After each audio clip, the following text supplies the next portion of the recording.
நம்ம மச்சானுக்கு கொடுத்துருக்கிற காரு. உள்ளே பாருங்கள், ஐயோப்பா, ஃபுல் அண்ட் ஃபுல் ஆட்டோமேட்டிக் வண்டியா. இது எப்படி ஓட்டுறதுன்னு அவருக்கு நம்ம சொல்லிக் கொடுக்கணும். இது இப்போ பேட்ரோல், நிசான் பேட்ரோல். இது ஒரு வண்டி. இது மொத்தம் 2 வண்டி ஆச்சா. இப்போ வந்து பார்க்க போகிற வண்டி வந்து லெக்ஸஸ். ஐயோ, லெக்ஸஸ்லாம் கொடுத்தா செம்மையாக இருப்பாங்க. இது உள்ளே பார்ப்போம் எப்படி இருக்குன்னு. ஐயோப்பா, ஸ்போர்ட்ஸ் கார் மாதிரி இருக்குது. மேலே வேறு லெவல். அந்த ஒயிட் கலர் கார் நம்ம கார். இது வந்து பிக்கப், செவர்லே பிக்கப். உள்ள என்னடா, நல்ல ஐட்டம்ஸ்லாம் வாங்கி வச்சுருக்காங்க.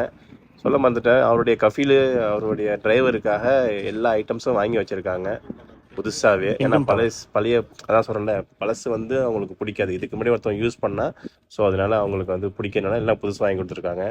எலக்ட்ரிக் அடுப்பு, ஃப்ரிட்ஜி, பீரோ, கட்டில், மெத்தை, தலகாணி, பெட்ஷீட்டு, இந்த மாதிரி எல்லாமே புதுசாக வாங்கி கொடுத்துருக்காங்க அவருடைய டிரைவருக்காக. ஓகே, ஸோ இப்போது